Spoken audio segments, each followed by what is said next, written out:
போன படம் வந்து ரொம்ப செட்டில்டா அப்படியே பெரிய ஒரு பிளாக் பஸ்டர் ஹிட்டு. என்ன இது இங்கே போய்லாம் பேசுச்சா அப்படின்ற அளவுக்கு நம்மளே வந்து வியந்து பார்த்துட்டு இருந்தோம். ஸோ அப்படி ஒரு சக்கப்போடு போட்டுட்டு இருந்துச்சு. யாருடைய படம் அப்படின்னு சொல்லிட்டு பார்த்தீங்கன்னா, மக்கள் செல்வம் விஜய் சேதுபதி அவர்களுடைய படம்.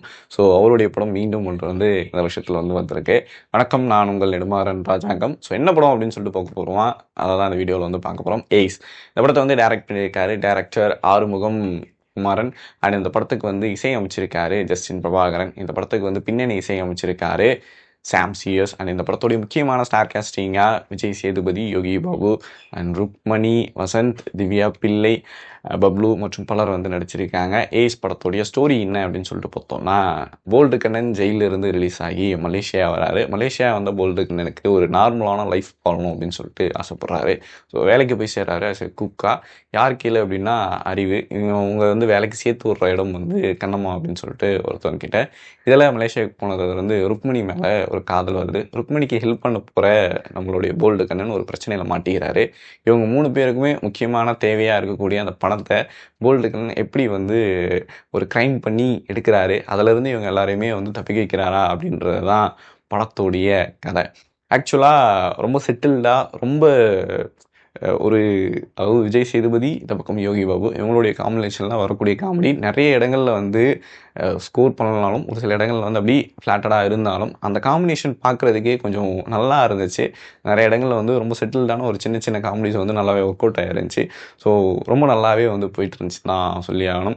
ஃபர்ஸ்ட் ஹாஃபில் வந்து யார் இந்த போல்டு கண்ணன், இவரை பற்றி ஒரு இடத்துல ஏன் அப்படி போய் சொல்லிட்டு இருக்காரு, ஒரு பெரிய க்ரைம் த்ரில்லருக்கு வந்து போகுமா அப்படின்ற ஒரு எண்ணத்தோடு தான் போயிட்டு இருந்துச்சு. அங்கங்கே வரக்கூடிய அந்த சின்ன சின்ன காமெடி வந்து நம்மளை வந்து அப்பப்போ ஹோல்ட் பண்ணி நிற்க வச்சுட்டே இருந்துச்சு.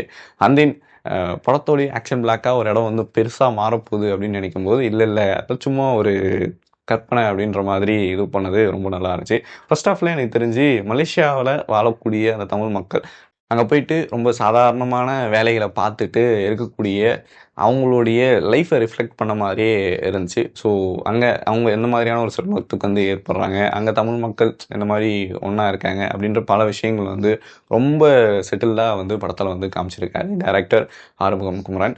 ஸோ இந்த மாதிரி தான் ஃபர்ஸ்ட் ஹாஃபுமே வந்து ரொம்ப ஒரு சில இடங்களில் வந்து சின்ன சின்ன லேக் இருந்தாலும் அப்படியே வந்து போயிடுச்சு. ஸோ ஃபர்ஸ்ட் ஹாஃபோடைய அந்த இன்ட்ரவல், ஸோ எங்கேருந்து எப்படி இது பண்ண போகிறாங்க, செகண்ட் ஹாஃப் என்ன நடக்க போகுது அப்படின்ற ஒரு கியூரியாசிட்டியை முன்னாடியே வந்து ஒரு சின்னதாக ஒரு அப்படியே வந்து படத்தில் வந்து காமிச்சிட்டு ஒரு இன்ஃபர்மேஷன். அதுக்கு அடுத்து தான் வரக்கூடிய செகண்ட் ஹாஃப் வந்து ரொம்ப விறுவிறுப்பாகவே போச்சு அப்படின்னு சொல்லிட்டு சொல்லலாம். எங்கேயுமே வந்து நிற்கலை படம். ஃபர்ஸ்ட் ஹாஃப் வந்து கொஞ்சம் அப்படி ஸ்லோ அப்படின்னு சொல்லிட்டு சொன்னால், செகண்ட் ஹாஃப் வந்து பயங்கரமான ஒரு வேகம் அப்படி பயங்கரமாக வந்து போயிடுச்சு. ஒரு சில இடங்களில் படத்தில் வந்து சின்ன சின்ன லாஜிக்கான விஷயங்கள் இதெல்லாம் வந்து எப்படி நடக்கும் அப்படின்ற ஒரு கேள்வி வந்து நமக்குள்ளே வர செய்யும். ஆனால் அதெல்லாம் தவிர்த்துட்டு பார்க்கும்பொழுது இது ஒரு நல்ல படம் அப்படின்னு தான் நான் சொல்லுவேன்.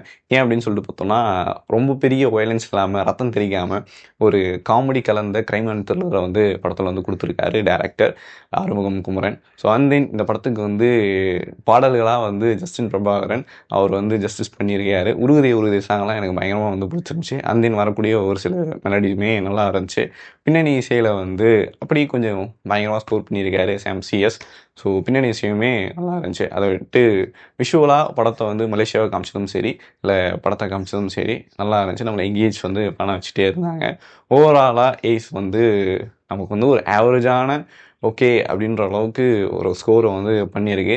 கண்டிப்பாக ஏஸ் வந்து உங்களுக்கும் பிடிக்கும்னு நம்புகிறேன். உங்களுக்கு ஏஸ் எப்படி இருந்துச்சு அப்படின்றத கீழே வந்து கமெண்ட் பண்ணுங்கள். இந்த வீடியோ பிடிச்சிருந்துச்சுன்னா லைக் பண்ணுங்கள், ஷேர் பண்ணுங்கள், மறக்காமல் பிடிக்க சேனலை சப்ஸ்கிரைப் பண்ணுங்கள்.